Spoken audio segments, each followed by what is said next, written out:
Boombox.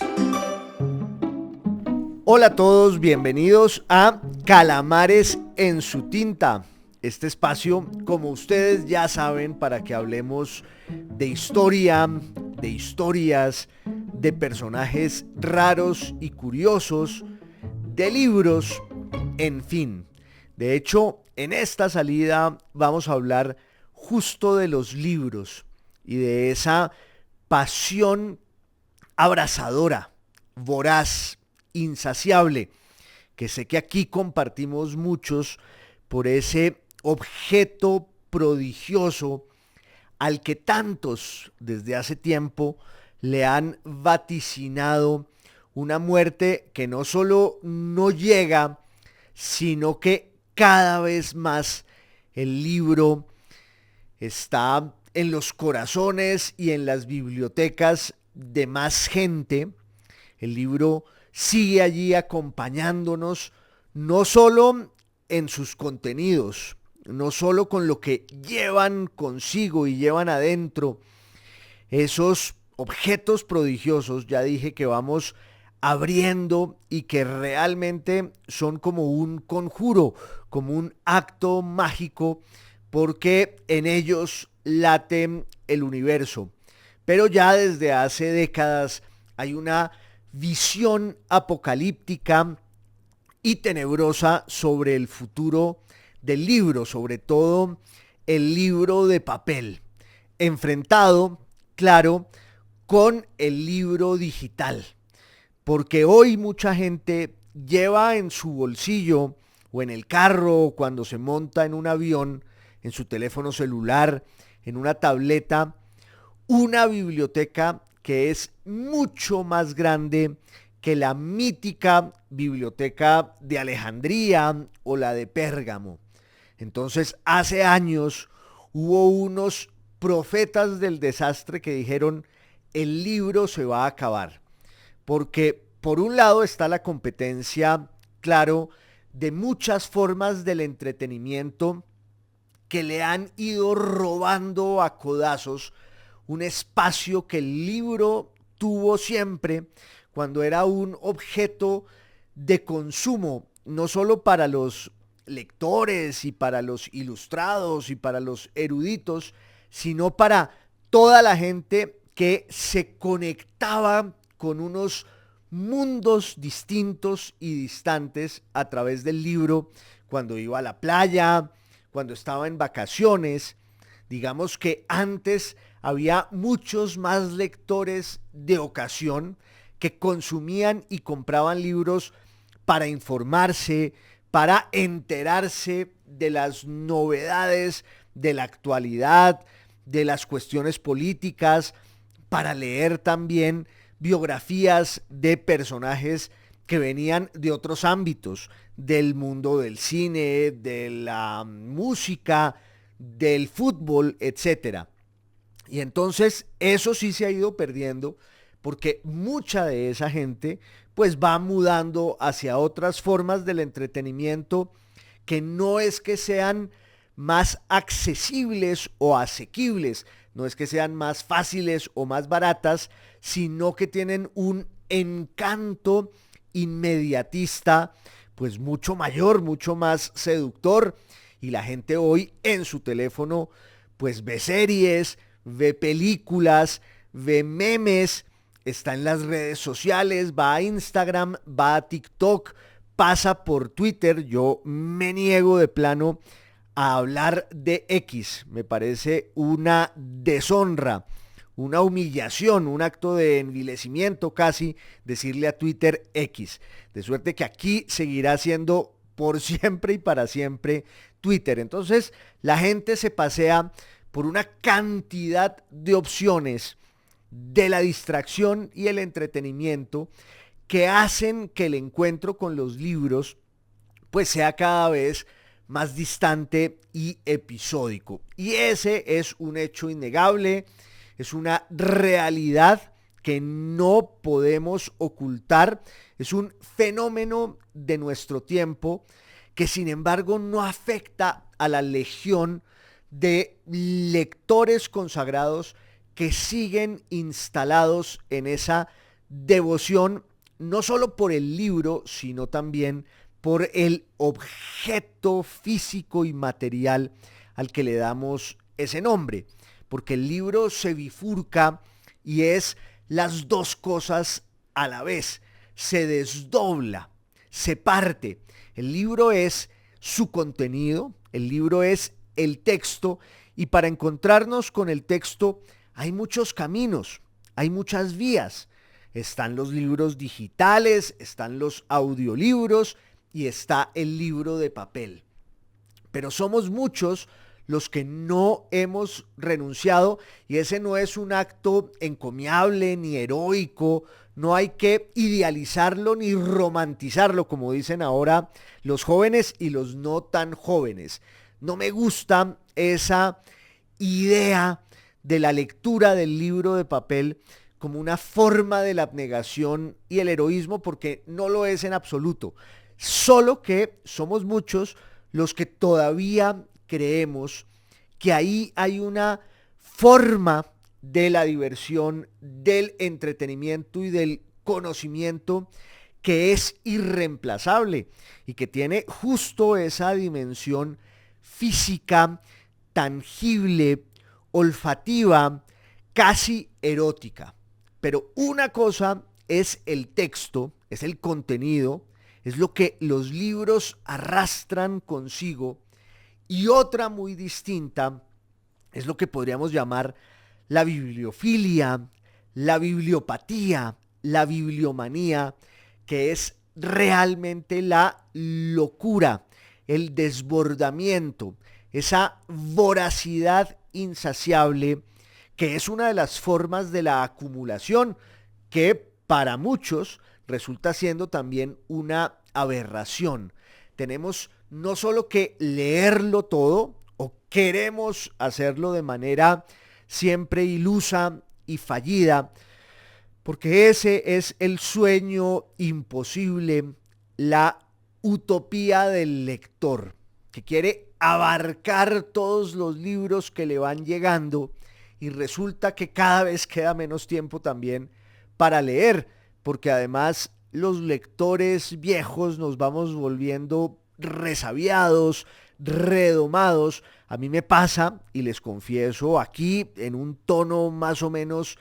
íntimo, que cada vez leo menos o cada vez me demoro más leyendo los libros que me atraen y que me gustan, a diferencia de lo que me pasaba en la juventud y en la adolescencia, cuando leía sin freno y sin medida. Ahora mi verdadera pasión es la contraria: dosificar con delectación morosa, como decían los teólogos de antes, cada libro para que no se me agote el placer de leerlo cuando lo estoy disfrutando. De suerte que existe esa obsesión por acumular. Muchos creen que es también una aberración, y entonces hay casos de consumidores de libros que los van apilando y que van amoblando su vida, porque de eso se trata, con ese objeto que da refugio, que da sosiego, que da compañía. Yo quiero insistir en algo: no siempre coinciden la pasión por la lectura con la pasión por los libros. Por lo general sí hay un encuentro, sí desembocan ambos hábitos en lo mismo, pero hay casos de lectores sin biblioteca y hay casos de poseedores de enormes y descomunales bibliotecas que no son lectores. Ahora, también con esa pulsión acumulativa de las grandes bibliotecas se da una paradoja, y es que cuanto más grande es una biblioteca, también es más pequeña. Cuantos más libros se tienen, más libros se quieren y más libros faltan.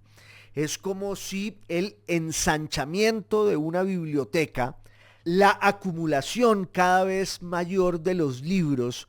fuera solo ampliando el contorno de todos los que están por llegar, de todos los que están por venir. Y en ese sentido, pues es lo que yo decía ahora, una manía, una forma de la locura y el desvarío, una enfermedad. La bibliopatía, que es también la bibliofilia. Ya en la bibliofilia tenemos el caso un poco extremista de quienes están buscando unas ediciones muy concretas y hacen de los libros como un botín, un tesoro que quieren exhibir para bañarse, para arroparse en el prestigio casi milagroso y mágico de ese ejemplar sin igual. Lo cierto es que al final, cuando hablamos de las bibliotecas, sí estamos hablando también de la obsesión por el conocimiento, por verterlo y clasificarlo y ponerlo todo en un mismo espacio. Y hay la memoria desde la antigüedad de las grandes y míticas bibliotecas en la civilización china, en la civilización egipcia, en Mesopotamia, allí donde aparece la escritura, y la escritura es el vehículo para perpetuar el conocimiento y la experiencia humana, y eso se va fundiendo en unas tablillas de arcilla, en unos objetos, en unos repositorios materiales que también tienen mucho que ver con el destino del libro. Cuando hablamos del libro como objeto, estamos pensando en esa dimensión de la materia que los contiene y que los hace posibles. Y claro, tenemos el gran antecedente que yo creo que es un poco desmedido de la biblioteca de Alejandría, la biblioteca de Pérgamo, que era un poco un diálogo y una confrontación entre dos ideas también materiales distintas de lo que era el libro. Por un lado, el libro del papiro, que era un objeto vegetal, y por otro lado, el libro del pergamino, que terminó volviéndose pues mucho más confiable y perdurable. Al final, las grandes bibliotecas siempre tenían que ver con el poder, con instituciones del poder tanto civil y secular como el poder religioso, porque además el conocimiento siempre fue, sobre todo en la antigüedad, pero no solo en la antigüedad, uno de los ritos sagrados de la legitimación de los poderosos. El conocimiento es una frontera que distancia a quien lo posee de aquellos que están por fuera de ese reducto que es como sagrado, hierático. Hay una noción sacerdotal del conocimiento que también se expresa en las bibliotecas y en quienes eran capaces de organizarlas, construirlas, tenerlas y poseerlas. Por eso en la antigüedad hay casos más bien marginales de bibliotecas privadas, o eran bibliotecas privadas, pero eran bibliotecas vinculadas con la expresión categórica del poder que de alguna manera hacía del libro y del conocimiento uno de sus símbolos inequívocos. Y eso va evolucionando. Si pensamos nomás en la historia de Occidente, pues tenemos algunas pocas bibliotecas privadas en Roma. Aquí alguna vez hablamos de esa biblioteca que está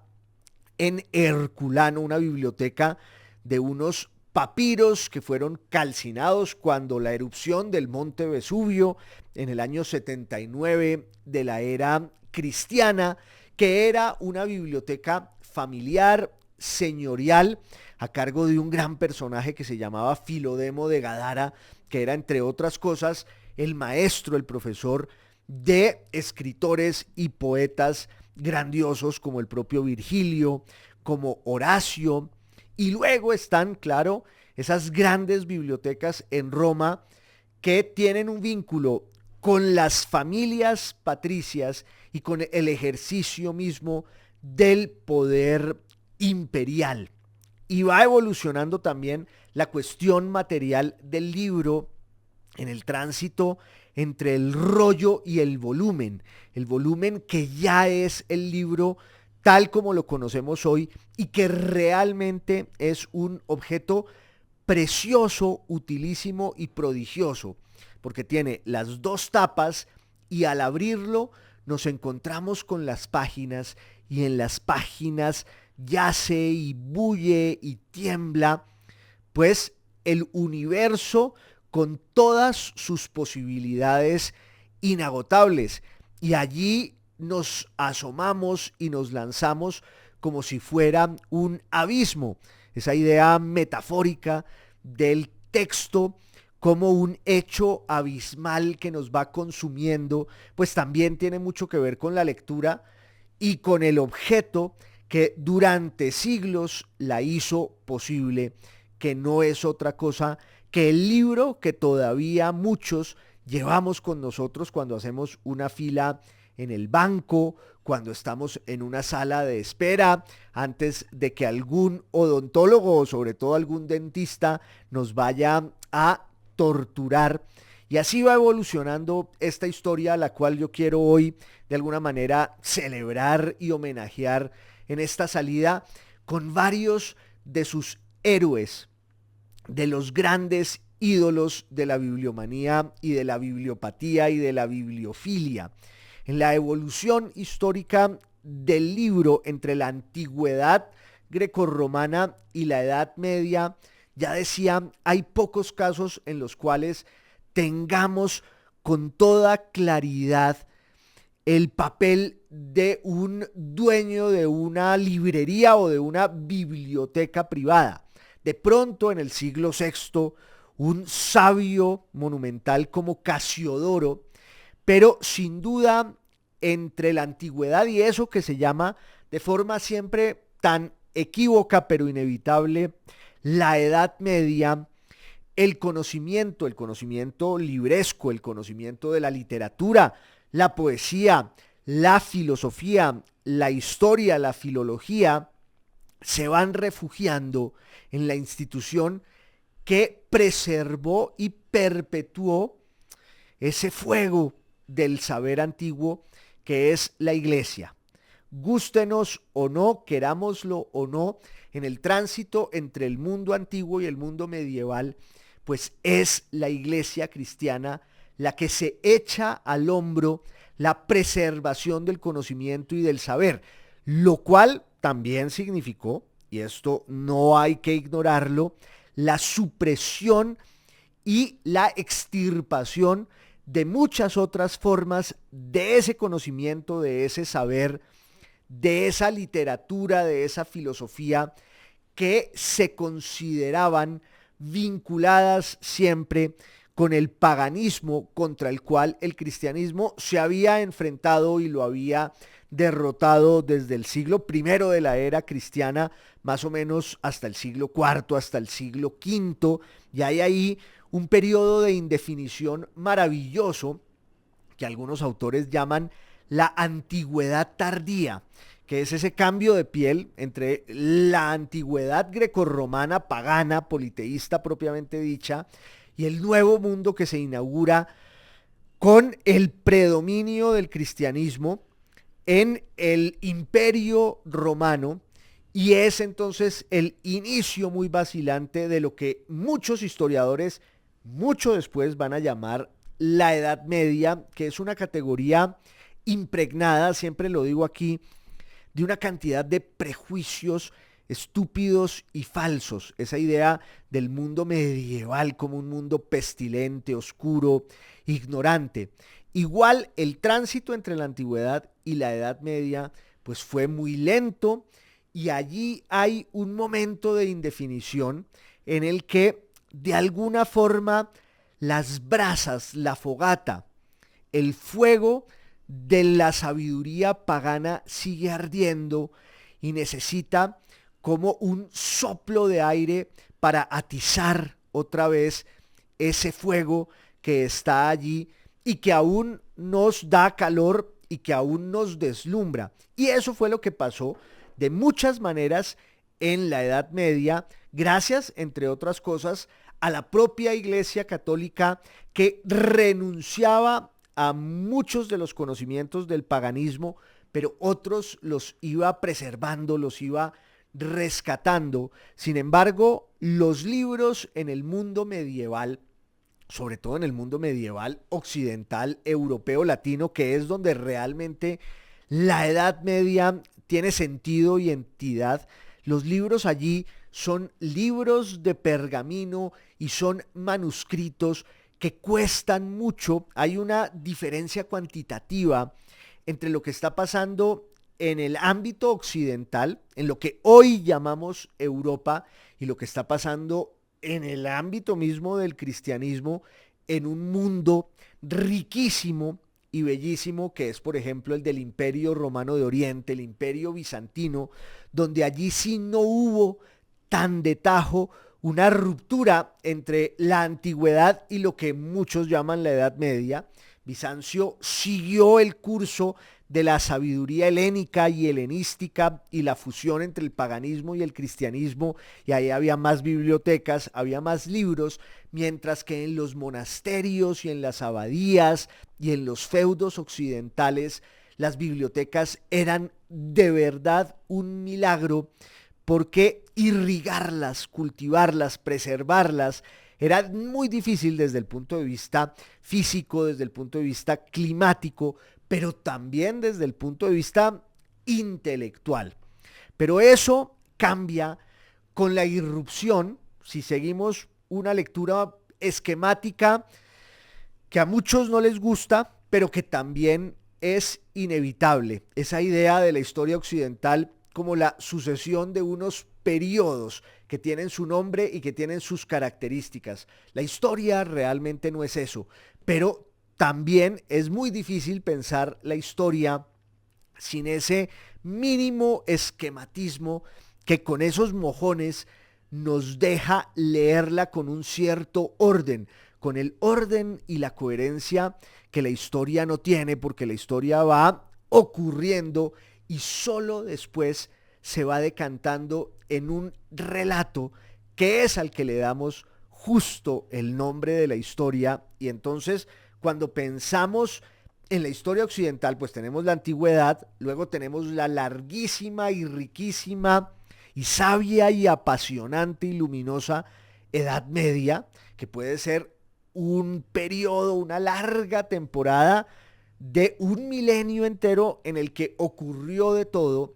pero hay un momento en el que esa sociedad occidental medieval se encuentra con el Oriente, sobre todo a partir de las cruzadas, alguna vez hablamos aquí de eso, y se van dando unas transformaciones sobre todo económicas en la estructura de la Europa feudal, empiezan a llegar nuevos productos y va naciendo una nueva mentalidad que es la del comercio, que es la de los burgos y la burguesía, y también la ida de los cruzados al Oriente y sobre todo su paso por el mundo bizantino los acerca a una cantidad de saberes y conocimientos que parecían extraviados, que parecían perdidos para siempre y que regresan al mundo occidental en la forma, bajo la especie de un libro. Esos manuscritos que empiezan a inundar la Europa bajo medieval en el siglo II, en el siglo XIII, en el siglo XIV, en donde además ya ha surgido una nueva institución al calor también del trabajo intelectual y teológico de la Iglesia, que son las universidades, que sirven mucho para atizar el fuego de esos conocimientos de la antigüedad que van renaciendo, y ahí aparece un poco la idea esa que se va a consolidar después del Renacimiento. No en vano, uno de los últimos personajes de lo que llamamos la Edad Media y quizás un verdadero precursor de la modernidad y del espíritu renacentista, sobre todo en Italia, entre otras, es él uno de los primeros en hablar de la Edad Media como concepto. Francisco Petrarca, en el siglo XIV, podría ser quizás, y dicen eso algunos, el primer gran poseedor individual de una biblioteca en el sentido que tiene hoy, que es el depósito de los libros de cada quien, como en el caso de Borges y su famosa colección, la biblioteca personal. Todos tenemos una pequeña, exigua, promisoria, grande, nunca suficientemente grande, lo que sea, pero todos cargamos con nosotros una biblioteca que nos acompaña y nos da su sombra generosa. Y esa idea de una biblioteca propia, particular, a veces hasta secreta y clandestina, pues tiene todo que ver con la idea del individuo que va surgiendo con la modernidad, con la economía del capitalismo incipiente y de la burguesía, y con la irrupción de esa idea de que ahora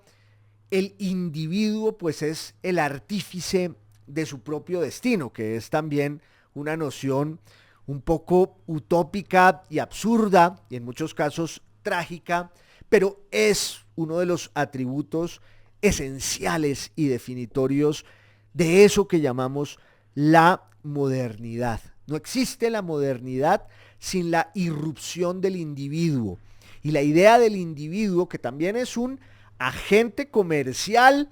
en la economía de mercado, porque no podemos sustraernos de esa realidad, pues es un consumidor de información y del objeto en el que circula la información, que es el libro. Los libros carísimos del mundo medieval, que ya no están solo en las abadías, en los monasterios, y que empiezan a estar en ámbitos seculares, no siempre religiosos, y también en manos de gente que lo único que tiene como capital es su devoción por el conocimiento, y claro, algún buen mecenas que pague y sufrague y financie lo que cuesta saber, lo que cuesta leer. Esto todo va a cambiar de manera radical cuando en el siglo XV, que es justo el siglo del Renacimiento, en Italia, en los Países Bajos, pues un personaje de Alemania, Johannes Gutenberg, se invente, o más bien adapte en Europa una serie de transformaciones tecnológicas que van a dar en eso que llamamos la imprenta. El surgimiento del libro impreso, que en el caso de Gutenberg era más bien el intento por timar a los consumidores y a los compradores señoriales de libros con manuscritos falsos que en realidad se habían producido como en maquila para que fueran muchos más, porque eso es lo que caracteriza la revolución de la imprenta, la revolución de Gutenberg, y es la multiplicación del libro y al final el abaratamiento de los costos de producción del conocimiento y también el acceso cada vez mayor y masivo a ese objeto que antes pues era restringido, clandestino, y que solo poseían y controlaban y administraban las instituciones jerárquicas y sacrosantas del poder. Con la imprenta eso se acaba. Ya cuando queda claro que los libros que se imprimen no son manuscritos y que pueden multiplicarse por miles, pues todo va a cambiar porque el libro llega al mercado. Y mucha gente empieza a acceder a los textos. Tampoco hay que idealizar la revolución de la imprenta, porque no es que todo el mundo empezara a leer y a conocer, pero hay casos excepcionales. Ahí está el de ese molinero del Friuli, del norte de Italia, en realidad en la Padania, en el noreste italiano, un personaje del siglo XVI, del que habla, entre otras, el grandísimo historiador italiano Carlo Ginzburg, hijo de una de las más grandes escritoras de todos los tiempos, Natalia Ginzburg. Su hijo Carlo, que es un maravilloso historiador, hizo ese libro que algunos de ustedes o muchos de ustedes habrán leído y disfrutado, que se llama El queso y los gusanos. Y es un libro que se ocupa de un personaje, un molinero, al que llamaban Menocchio en el Friuli del siglo XVI. Y Menocchio era un personaje muy pobre y muy limitado, que sin embargo sabía leer, y en muchos de sus negocios pues recibía como parte de pago libros que ahora circulaban, impresos, que él empieza a leer y termina concibiendo una cosmovisión tan provocadora y alucinante sobre la idea misma de la creación, que él asocia con un queso que se descompone y ahí van apareciendo los gusanos. Por eso Menocchio es llevado ante el tribunal de la Inquisición, y gracias a ese proceso podemos asomarnos en su concepción del mundo y en los hábitos de consumo de muchos personajes que eran lectores pero que no pertenecían a la aristocracia o a la élite o a esas jerarquías donde la lectura había sido siempre un símbolo de estatus y de poder, como en el siglo XV lo que pasa con la gran biblioteca de Cosimo de Medici, el gran patrono y el padre de la patria en la Florencia, que está engendrando el Renacimiento italiano, y Cosimo de Medici, que era un gran banquero y un hombre de negocios y un estadista, pues entre otras cosas tenía trato con quien luego llegaría a ser el Papa Nicolás V Parentuccelli, que además era él también un gran bibliófilo y un gran acumulador de libros. En la iglesia había esa devoción preciosista por muchos libros que incluso contenían en sus pliegues el aire, el eco del paganismo y, por qué no, las tentaciones del diablo que estaban allí en los hexámetros de unos poemas del latín que empiezan a resurgir, que empiezan a revivir en el siglo XV, en el siglo XVI. También en el siglo XVI piensen en un personaje como Michel de Montaigne, que era un funcionario y un aristócrata francés que en un momento dado se recluye en una torre a leer y a escribir sus reflexiones en ese otro libro inaugurador de la modernidad, que son los ensayos de Montaigne, que son un espejo y un repertorio y un catálogo perfecto de todo lo que sabe y puede llegar a saber el ser humano. La biblioteca como refugio y como máquina del tiempo, que nos conecta con esas voces del pasado, con los clásicos, como decía Maquiavelo, que también termina en el exilio de su biblioteca. Ahora pienso en ese poema de Francisco de Quevedo, un soneto que creo que empieza con estos versos: retirado en la paz de estos desiertos, con pocos pero doctos libros juntos, vivo en conversación con los difuntos y escucho con mis ojos a los muertos. Creo que estoy citando mal y de memoria ese poema de Quevedo, que al final se refiere al milagro de la lectura. El héroe absoluto de esto que estoy diciendo, claro, no es un personaje de la historia, sino un personaje de ficción. Alonso Quijano, Don Quijote, que empieza a leer y a leer esos libros de caballería que ya en su tiempo eran considerados un género despreciable, esos bestsellers de los libros que explotaban un poco la caricatura de la Edad Media y un género literario frente al cual Cervantes quiere oficiar como un ajuste de cuentas, y es ese momento que le da inicio al Quijote, que es el donoso escrutinio en el que el cura y la sobrina y la casera van a ver la biblioteca del hidalgo y van a ir espigando lo que allí vale la pena y lo que no, y se dan cuenta de que la literatura ha terminado, dicen ellos, por enloquecer al pobre Alonso Quijano. Al final no lo han enloquecido los libros, al final lo han salvado y le han dado sentido a esa vida que ahora empieza a tener un cauce dentro de la ficción, que es el juego perfecto de Cervantes en el Quijote, y es la ficción dentro de la ficción dentro de la ficción, como en esas ánforas griegas en las que sale la imagen de Penélope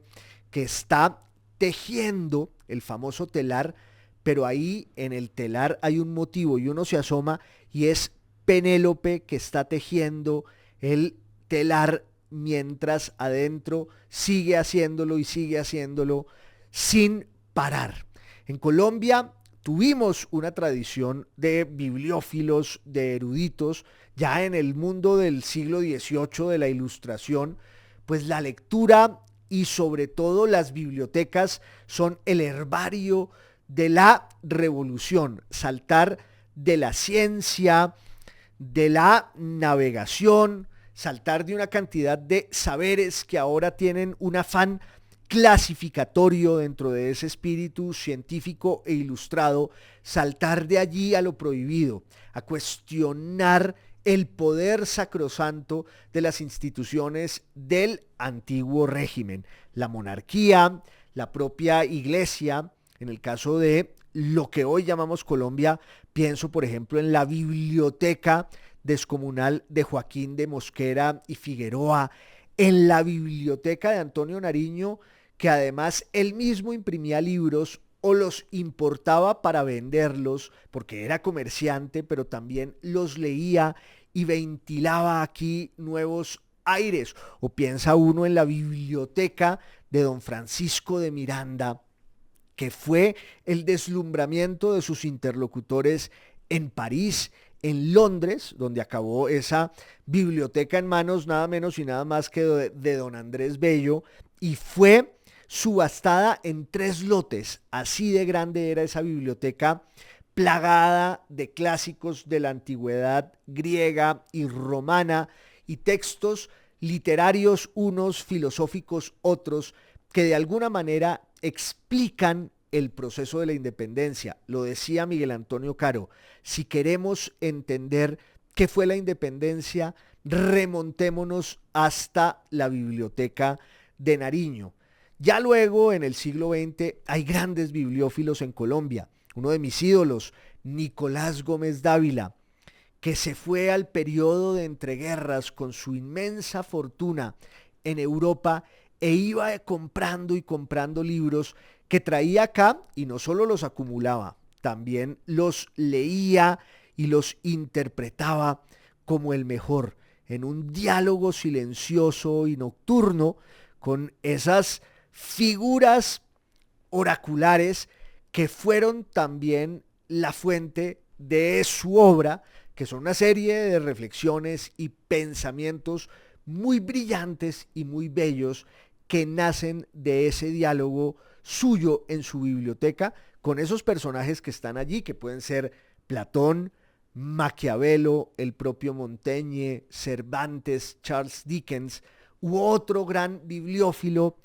que se asentó en Colombia, que venía del mundo austrohúngaro, Bernardo Mendel, que tenía una biblioteca sin igual. A propósito de la de Nicolás Gómez Dávila, en 1956 vino Arnold Toynbee, un gran historiador y filósofo de la historia e internacionalista, y dijo: esta es la biblioteca más grande que yo haya visto en mi vida, la biblioteca privada más importante que yo conozca. La otra biblioteca enorme que hubo en Colombia, al nivel de la de Nicolás Gómez Dávila, era la de Bernardo Mendel, un gran judío y musicólogo que quiso dejársela como legado a Colombia, pero en el gobierno de Eduardo Santos, y ahí sí hay una mácula, el estigma perverso de un personaje al que yo adoro e idolatro, que es Germán Arciniegas, gran historiador, gran prosista, pero Germán Arciniegas, que era el ministro de Educación, no aceptó la donación de la biblioteca de Bernardo Mendel, porque él exigía, don Bernardo Mendel, que esa donación llevara su nombre y que él fuera el curador de la colección hasta que muriera. Los funcionarios de aquel tiempo no aceptaron y esa biblioteca acabó en la Universidad de Indiana en los Estados Unidos. Pero quizás el santo patrono, diría yo, de la bibliofilia, de la bibliomanía, de la bibliopatía, para pensar en el Quijote, que es nuestro Dios, pero el santo patrono es un gran personaje de la Alemania de finales del siglo XIX y principios del siglo XX. Uno de los mayores historiadores e historiadores del arte, que se llamaba Ebi o Abigail Warburg. Era el primogénito de esa familia de judíos de Hamburgo. De hecho, Ebi Warburg nace cuando Alemania todavía no existe como tal, aunque ya va camino de serlo, en 1866. Él nace en un hogar pues que estaba dedicado de lleno a los negocios, a la banca. Todavía hoy el apellido Warburg se asocia con muchas industrias prósperas y pujantes. Abi Warburg o Ebi Warburg, desde muy temprano, supo que su destino, un poco como en el caso de Nicolás Gómez Dávila, era la escritura y leer como una forma de vida para poder escribir. De hecho, a los 14 años, Warburg le dijo a su hermano Max que le hacía un negocio. Le daba los derechos de la primogenitura para heredar todos los negocios de la familia, con la condición de que él, su hermano, le financiara su pasión abrasadora por los libros. Y entonces Warburg empieza a viajar y empieza a leer y empieza a comprar toda clase de libros hasta que en Hamburgo monta lo que va a ser la Biblioteca Warburg de las ciencias, de la cultura y del espíritu. Ahora, Warburg en realidad fue una especie de precursor e inventor de Internet, porque él decía algo muy cierto. Las bibliotecas se pueden clasificar según los títulos, según los autores, según el tamaño de los libros. Hay quienes clasifican hasta por el color, no importa. Pero él decía, a veces uno llega a una biblioteca y va buscando un libro y realmente se encuentra con uno que es más importante y que es mejor, que está al lado de ese libro al que buscaba. Lo que él llamaba el principio del buen vecino. Y por eso las bibliotecas tienen que estar regidas por un cierto azar, por un cierto caos que va guiando su destino, y de pronto llega un lector en pos de un libro sobre la pintura en el Renacimiento, pero ¿qué pasa si al lado tiene un libro sobre la magia y los ritos mistéricos en la antigüedad? O encuentra un libro sobre los guitarristas de blues en los Estados Unidos en los años 20 y en los años 30 en el sur, ahí en el delta del Mississippi. ¿Por qué no confiamos en el generoso azar y en el caos luminoso, revelador y aleccionador de las bibliotecas a las cuales vamos llegando? Nos asomamos porque queremos leer algo en concreto y siempre salimos con cosas muchísimo mejores, lo que en inglés se llama la serendipia, que no es sino eso, buscar algo y encontrar otra cosa muchísimo mejor. O como decía un gran librero colombiano al que aquí también le rindo un homenaje, Felipe Osa, buscar una aguja en un pajar y encontrarse con la hija del molinero.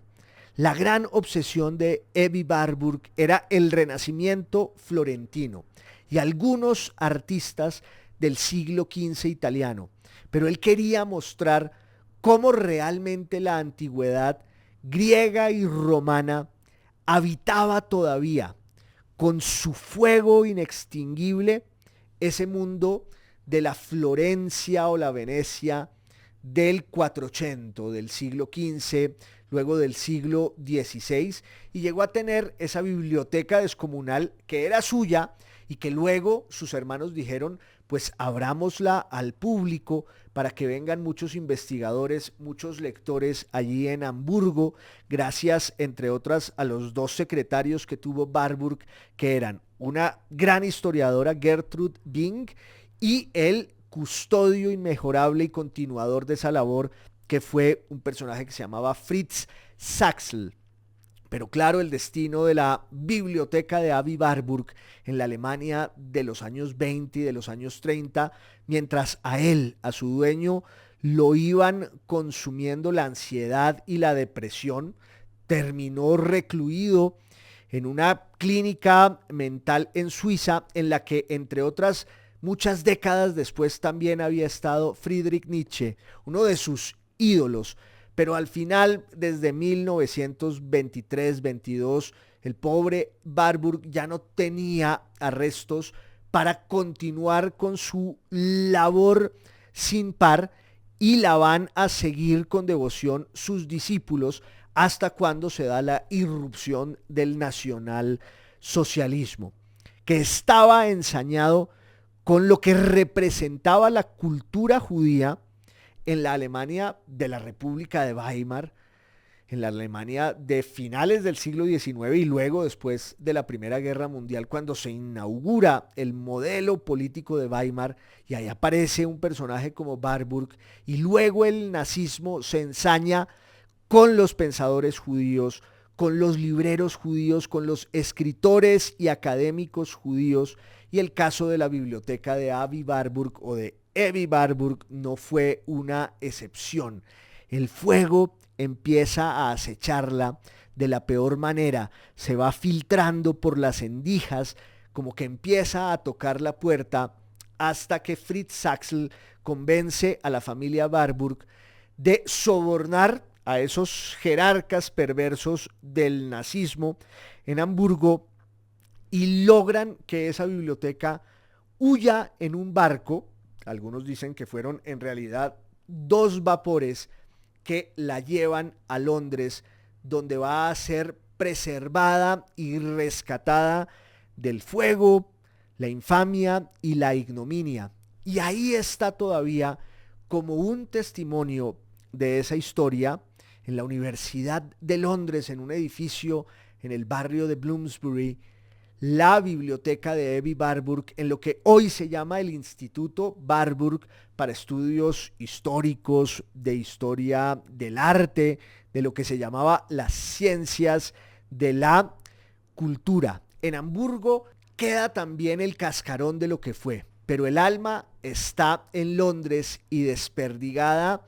en las manos de todos los que se beneficiaron de las enseñanzas, no solo de Warburg y de su biblioteca, sino también de Fritz Saxl, que era como un Schindler de los libros. Salvó la mejor biblioteca del mundo de las manos perversas y del fuego de los nazis, la mejor biblioteca del mundo. Sobre ella y la pasión desenfrenada por los libros, quería que habláramos en esta salida de Calamares en su tinta, que ustedes saben que es podcast, video podcast y radio. Hasta la próxima, un gran abrazo a todos. Boombox.